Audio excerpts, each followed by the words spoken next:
જય હિન્દ મિત્રો, village physical defence એકેડમીમાં તમારા બધા મિત્રોનું ફરીથી હાર્દિક સ્વાગત છે. આજનો વિડીયો સ્પેશિયલી રહેવાનો છે ગુજરાતની બહેનો માટે કે જે ગર્લ્સ કે જે ફિઝિકલની તૈયારી કરી રહ્યા છે. એમને ખ્યાલ નથી આવતો કે અમારે ક્યાંથી શરૂઆત કરવી જોઈએ, ક્યાં અંત કરવો જોઈએ. એ બધી વસ્તુની વાતચીત કરીશું. આ વિડીયો ખાસ કરીને ગુજરાતની ગર્લ્સ માટે રહેવાનો છે, કેમ કે આપણી ત્યાં ગર્લ્સની માટેની હોસ્ટેલની સુવિધા નથી, પણ લોકલ ગર્લ્સ ઘણી બધી આવે છે આપણે ત્યાં તૈયારી કરવા માટે મિત્રો. બરાબર, તો એમને તો હું કરાવી દઉં છું, પણ જે ગર્લ્સ કે જે આપણે ત્યાં નથી આવી શકતી કે જે બી કોઈ બી રીતે પણ ઘરેથી તૈયારી કરે છે, બરાબર, તો એમના માટે આ શેડ્યુલ છે જે ખૂબ જ કામનું લાગ્યું. કેમ કે ઘણી બધી કમેન્ટો આવી હતી કે યસ સર અમારા માટે વર્કઆઉટ બનાવડાવો. તો એક બેસ્ટ વર્કઆઉટ બનાવું છું, બરાબર, કે જેનો ટાઈમિંગ 13 આવતો હોય, 14 આવતો હોય, 15 આવતો હોય, બરાબર.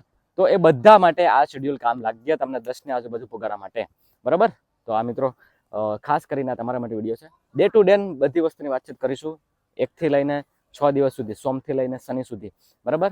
શું કરવાનું છે, લાસ્ટમાં ઇમ્પોર્ટન્ટ ટિપ્સ છે, બરાબર, કે જેનાથી તમને ફાયદો થશે. તો ચાલો કંઈ પણ ટાઈમ વેસ્ટ કર્યા વગર વિડીયોની શરૂઆત કરીએ.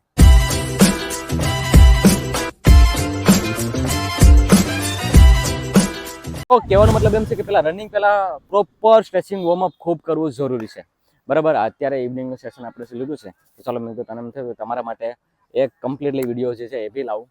સાથે સાથે આપણે જે ગ્રુપમાં જે ગર્લ્સ જે છે એ બી તમને સ્ટ્રેચિંગ વોર્મઅપ કરતા બતાવશે, બરાબર. એ તમને એક્સરસાઇઝ બતાવશે. તો પગની નાથી શરૂઆત કરવાની છે, કમરથી લઈ, બરાબર, શોલ્ડર અને નેક સુધી આ કમ્પ્લીટલી થઈ જાય, બરાબર. એમાં સમજી લો તમે કે કમ્પ્લીટલી તમારે સ્ટ્રેચિંગ કમ્પ્લીટ વોર્મઅપ કરી નાખવાનું છે. જો કે તમને ખબર જ છે, આપણે વિડીયો તમે જોવો જ છો, બરાબર, એટલે એમાં વધારે વાત નહીં કર્યું, વાત ખાસ વર્કઆઉટની કરશું.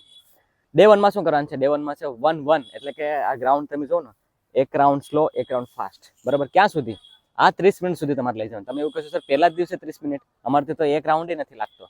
એવું નથી હોતું. આપણું સ્ટ્રેચિંગ વોર્મઅપ કરો તમે કમ્પ્લીટલી, એટલે 30 મિનિટ સુધી તો બધા દોડી શકતા હોય છે, એવું કંઈ ટેન્શન ન લેવાનું હોય. પણ એક રાઉન્ડ તમારે જોગિંગ કરવાનું છે ને એક રાઉન્ડ વોકિંગ કરવાનું છે, મતલબ કે બરાબર, આ જોગ, બરાબર, અને આ વોક. મતલબ સ્ટાર્ટિંગમાં અગર વોકથી શરૂ કરી શકો, અને જેનું વોક વાળું મતલબ થોડુંક રનિંગ કરતા હતા 10-15 દિવસથી, તો એના માટે છે તો જોગિંગ, બરાબર. આ રીતના જોગિંગ અને રનિંગમાં પગ ઉપડે, બરાબર. જોગિંગમાં પગ ન ઉપડે, એમાં શ્વાસ ન ચડે. તો એક રાઉન્ડ એ કરવાનું છે, 30 મિનિટ સુધી કરવાનું છે, બરાબર. પછી કરવાનું છે એટલું કરવાનું છે, બ્રીધિંગ એક્સરસાઇઝ કરવાનું છે મોર્નિંગમાં, બરાબર. હવે ઇવનિંગની વાત કરો, કોર વર્કઆઉટ કરવાનું છે, બરાબર. કોર વર્કઆઉટ કરવાનું છે અને ક્લાઇમ્બરનો સેટ કરવાનું છે. દેખો, કોર વર્કઆઉટ, ક્લાઇમ્બરનો સેટ, શટલ, એબીસી ડ્રીલ, આપણે જે ગર્લ્સ જે છે આપણા ગ્રુપમાં, બરાબર, એ તમને જે બી 1 થી 6 નું પતી જશે ને, એટલે બધી વસ્તુ એક સાથે હું તમને કહી દઈશ કે તમારી બસ ખાલી ત્યાં એ વસ્તુ કરી નાખવાની. અત્યારે આપણે આની વાત કરી લે. તો ડે 1માં તમે સમજી લીધું, 1-1 30 મિનિટ સુધી, બરાબર. બસ એટલું જ કરવાનું છે. સવારે, સાંજે તમારે ક્લાઇમ્બરનો સેટ ખૂબ જ ઇમ્પોર્ટન્ટ છે, અને કોર વર્કઆઉટ કે જે ખાસ કરીને જે ગર્લ્સ જે છે એમનું કોર જે છે સાવ નબળું, બરાબર. એ થઈ ગયું. પછી વાત કરીએ ડે 2. ડે 2 મંગળવાર શું રહેશે એમાં? ડે 2 મંગળવારમાં 1-2 55 મિનિટ સુધી, અને ઉઠક બેઠક, 2 રાઉન્ડ રનિંગ, 1 રાઉન્ડ વોકિંગ. આમાં વોકિંગ છે, જોગિંગ નથી. ઓલામાં જોગિંગ રનિંગ હતું, આમાં શું છે, મતલબ કે તમારે આમાં વોકિંગ જે છે, બરાબર, એ શું કહેવાય કે 1 જ રાઉન્ડ રહે, અને 2 રાઉન્ડ તમારે રનિંગ કરવાનું છે. મતલબ કે તમારે 2 રાઉન્ડ દોડવાનું, 1 રાઉન્ડ હાલવાનું, 2 રાઉન્ડ દોડવાનું, 1 રાઉન્ડ હાલવાનું. આવું ક્યાં સુધી કરવાનું છે? આવું 55 મિનિટ સુધી કરવાનું છે, બરાબર. એ થઈ જાય પછી ઉઠક બેઠક કરવાનું છે. ઉઠક બેઠક એ કહીશ તમને. ઉઠક બેઠક નોર્મલી જે છે એ આપણે કઈ રીતના હોતી હોય છે ઉઠક બેઠક ગર્લ્સ? ઉઠક બેઠકની પોઝિશન ઉઠક બેઠકની, બરાબર. ચલો, ડાઉન, અપ, ડાઉન, અપ.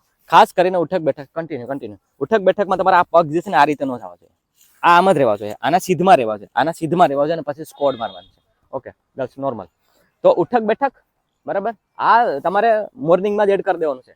ઇવનિંગમાં શું કરવાનું છે? ઇવનિંગમાં છે શટલ ના 3 સેટ, અને 20 મિનિટ નોર્મલ રનિંગ. મતલબ કે 20 મિનિટ નોર્મલ રનિંગ કરવાનું શટલ, બરાબર. હું તમને કહું છું શટલ કઈ રીતના છે. શટલ હું તમને કીધું ને મેં તમને કે શનિવાર પછીનો વર્કઆઉટમાં તમને બધી એક સાથે એક્સરસાઇઝ જે આપણે વન ઓફ ધી બેસ્ટ છે, મારી ખુદની બનાવેલી છે, એ હું તમને કહીશ. આ થયું ડે 2. હવે વાત કરીએ ડે 3. ડે 3 બુધવાર. શું કરશો? ગ્રાઉન્ડ હોય તો વેલ એન્ડ બેસ્ટ તમારા માટે રહેશે, કેમ કે બધી વર્કઆઉટ આપણું ગ્રાઉન્ડ ઉપર જ રહેવાનું છે. અને હું સજેશન એવું આપું તમને કે ગ્રાઉન્ડ ઉપર તૈયારી કરશો. કેમ કે તમને પછી લાસ્ટમાં ત્યાં રોડ ઉપર કરતા હશે ને ત્યાં પછી ગ્રાઉન્ડમાં તમને રાઉન્ડ મારે તો તમે અઘરું પડી જાય. હવે વાત કરું કે બુધવારે શું કરશું? બુધવારે આપણે કર્યું 2-1 40 મિનિટ સુધી. 2-1માં શું છે? 2-1માં એટલે કે 800 મીટર રનિંગ, બરાબર, અને 400 મીટર જોગિંગ. ઓલું શું હતું? 1-2 હતું. આ છે 2-1. સમજ્યા તમે? કહેવાનો મતલબ એમ છે એટલે કે 2 રાઉન્ડ ફાસ્ટ, 1 રાઉન્ડ જોગિંગ. હાલવાનું નથી, આમાં હાલવાનું બિલકુલ નથી, ઓલામાં હાલવાનું હતું, આમાં હાલવાનું નથી. બરાબર? એ થઈ ગયું. 40 મિનિટ સુધી તમારે કરવાનું છે. ક્યાં સુધી? 40 મિનિટ સુધી તમારે એ વસ્તુ કરવાની થશે. સોમવારે મતલબ કે સવારે આ જ વસ્તુ કરવાની છે. હવે ઇવનિંગમાં તમે શું કરશો? ઇવનિંગમાં ક્લાઇમ્બરનો સેટ, 20 મિનિટ નોર્મલ રનિંગ અને કોર વર્કઆઉટ. બસ છોડ દેવાનું છે. ઓકે? અને એ બી હું તમને આડી કહેતો શનિવાર પછી કવર છું, બધી એક્સરસાઇઝ જોવાનું ભૂલતી નહીં બેનો. પછી વાત કરીએ ડે 4 ગુરુવાર. બરાબર? ડે 4માં સવારે શું કરશો? 20 મિનિટ ફાસ્ટ, 10 મિનિટ નોર્મલ. બરાબર? પાછું 20 મિનિટ ફાસ્ટ. ખતમ. સ્ટ્રેચિંગ વોર્મઅપ કરી લીધું. 20 મિનિટ એકદમ તમારે જેટલી તાકાત છે ત્યાં સુધી દોડવાનું છે. પછી 10 મિનિટ એકદમ નોર્મલ હાલવાનું છે, કાં જોગિંગ કરવાનું છે. પાછું 20 મિનિટ કરવાનું છે. આવું તમારે કરવાનું છે સવારે. એ થઈ ગયું. પછી ઇવનિંગમાં તમારે કરવાનું છે શટલ. બરાબર? શટલના 3 સેટ અને એબીસી ડ્રીલ હું તમને ખુદ બી કરીશ અને ગર્લ્સ બી કરીને બતાવડાવશે. બરાબર? તો એ થઈ ગયું. પછી વાત કરીએ ડે 5 શુક્રવારનું વર્કઆઉટ ખૂબ જ ઇમ્પોર્ટન્ટ છે. 1 કિલોમીટરના 6 રાઉન્ડ, 1 કિલોમીટરના 6 સેટ તમારે કરવાનું છે. 1 કિલોમીટર દોડવાનું છે. પણ એવું કેટલી વાર બ્રેક રાખીને 1 કિલોમીટર દોડ્યા તમે એટલે કે 2.5 રાઉન્ડ ત્યાં બ્રેક, 5 મિનિટનો બ્રેક. બરાબર? 5 મિનિટમાં તમારે સ્ટ્રેચિંગ કરવાનું છે. પાછું 1 કિલોમીટર. બરાબર? આમાં ટાઈમિંગ નથી રાખવાનું તમારે. બસ તમારે 80% પાવર એટલે કે 80% તમારે પાવર રાખવાનો છે. બરાબર? અને પછી એ ખતમ કરી નાખવાનું છે. એટલે કે 2.5 round rest, 2.5 round rest, 2.5 round rest. આવું 100 વાર કરવાનું છે. ક્યાં સુધી કરવાનું છે? 100 રાઉન્ડ કરવાનું છે. એ 100 રાઉન્ડ થઈ જાય. બરાબર? પછી ક્લાઇમ્બરનો સેટ કરી નાખવાના છે 2 થી 3 એન્ડ સવારનું વર્કઆઉટ પૂરું. ઇવનિંગમાં વાત કરીએ, ઇવનિંગમાં ઓનલી કોર વર્કઆઉટ, બસ બીજું કાંઈ નહીં. અને સાથે સાથે બ્રીથિંગ થાય તો કરી નાખજો. બ્રીથિંગ હોલ્ડ રાખવાનું છે. ઓકે? હવે લાસ્ટ, બરાબર, બટ નોટ ધ લિસ્ટ, શનિવારે ડે 6 શું કરશો? ડે 6 લોંગ રનિંગ છે 70 મિનિટ સુધી. પણ આ 70 મિનિટ એકદમ સ્લો રહેશે. 70 મિનિટ લોંગ રનિંગ એકદમ સ્લો. કેટલું સ્લો ખબર? હાવ સ્લો. એટલે સમજી લો તમે કે તમારે બહુ ભાગવાનું પણ નથી કે બહુ ધીમું પણ નથી પડવાનું. એકદમ ધીમે એન્ડ્યોરન્સ બિલ્ડઅપ કરવું પડશે ને આપણે. બરાબર? ગુજરાતની બહેનો તમને ખ્યાલ ન હોય કે એન્ડ્યોરન્સ જરૂરી છે રનિંગમાં 4 રાઉન્ડ મારવા માટે. તો તમારે ધીમે સ્લો રાખવાનું છે ચાલુ. બરાબર? એન્ડ 70 મિનિટ સુધી નોન સ્ટોપ રનિંગ કરવાનું છે. પછી ઇવનિંગમાં શું કરશો? ઇવનિંગમાં ઓનલી બ્રીથિંગ. બરાબર? એન્ડ એબીસી ડ્રીલ એવી વસ્તુ છે કે જે તમારા રનિંગને છે ને નેક્સ્ટ લેવલે લઈ જશે. હું તમારી આ જે એકેડેમીમાં જે ગ્રુપમાં જે ગર્લ્સ આવે છે એમને હું કરાવડાવું છું. બરાબર? બધી વસ્તુ આપણે જોઈએ. બસ બીજું કાંઈ નથી કરવાનું. રવિવારે ઓનલી રેસ્ટ, બીજું કાંઈ નહીં. અને રાઈસ મેથડ ફોલો કરવાની છે રવિવારે. રાઈસમાં આર એટલે કે રેસ્ટ, આ એટલે કે આઈસિંગ, સિનપેન થાય, બરફ ઘસજો 10-15 મિનિટ. સી એટલે કમ્પ્રેશન, વધારે પડતા સિનપેન હોય તો પાટા વાળી દેજો કે પછી એને કેપ આવે એટલે, કેમ કે સિનપેન આપણે જે છે ને વધારે પડતો આ ભાગમાં થતા હોય. બરાબર? એ ભાગમાં થતા હોય ને તો આ એક એક્સરસાઇઝ જરૂરથી કરવાની તમારે. બરાબર? આ એક એક્સરસાઇઝ જરૂરથી કરવાની. અને અમને ઝૂમ કરીને લે નીચે. હા, બરાબર?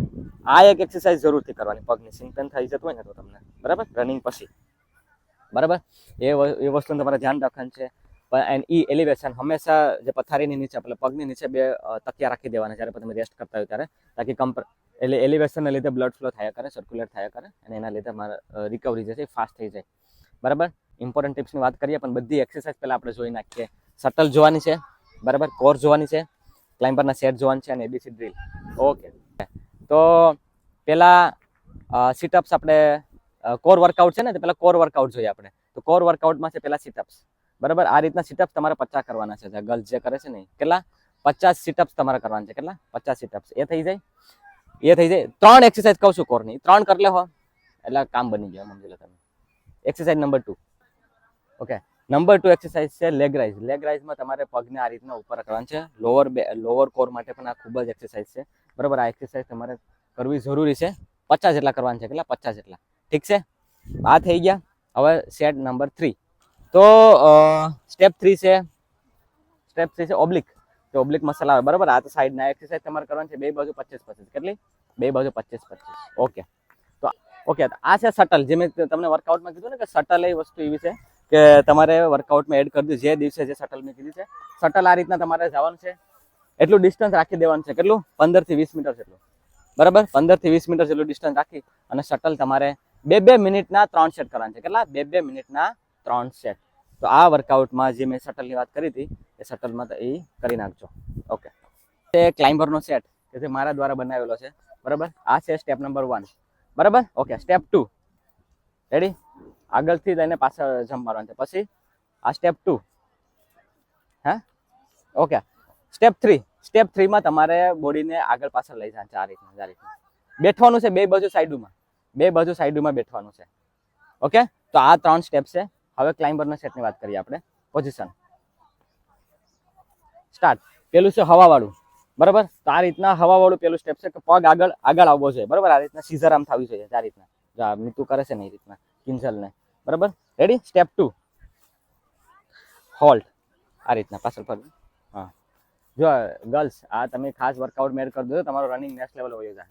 Step 3 single shooting. આને સિંગલ શૂટિંગ કહેવાય. સાઈડમાં હવે આવશે. સ્ટેપ ખોલવા માટેની એક્સરસાઇઝ છે આ સિંગલ શૂટિંગ, બરાબર, સાઈડમાં. ઓકે. સ્ટેપ 4 ફ્રોગ છે.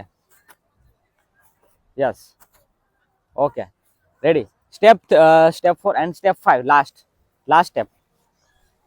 ચાલ કિંજો કન્ટિન્યુ. સ્ટેપ, બરાબર, સ્ટેપ 5. તો આ એટલી એક્સરસાઇઝ તમારે ક્લાઇમ્બરના સેટમાં કરવાની છે. ઓકે. શટલ થઈ, ક્લાઇમ્બરનો સેટ થઈ ગયો, શટલ થઈ ગઈ, કોર થઈ ગઈ. હવે છે એબીસી. રેડી. તો એબીસી એક્સરસાઇઝ હું તમને કરીને બતાવું કે એબીસી એક્ઝેક્ટલી કઈ રીતના તમારે કરવાની છે. એક્ઝેક્ટ, બરાબર. જો પહેલી વસ્તુ છે એ સ્કીપ, બરાબર. એ સ્કીપ આ રીતના. રેડી. પછી આ પગ જે છે ઉઠી અને અહીંયા આવવો છે. ક્યાં આવવો છે? પગ ઉઠી અને અહીંયા. રેડી. આ થયું એ સ્કીપ, બરાબર. પછી બી સ્કીપમાં તમારે ડબલ લંગડી લેવાની છે આ રીતના. ખાલી એટલેથી જ પગ અહીંયા આવી જાય, બરાબર. આ વી સ્કીપ. પછી સી સ્કીપમાં તમારા પગ જે છે એ રોટેશનલ સાઈડમાંથી અહીંથી લઈને અહીંયા આવશે. જેમ કે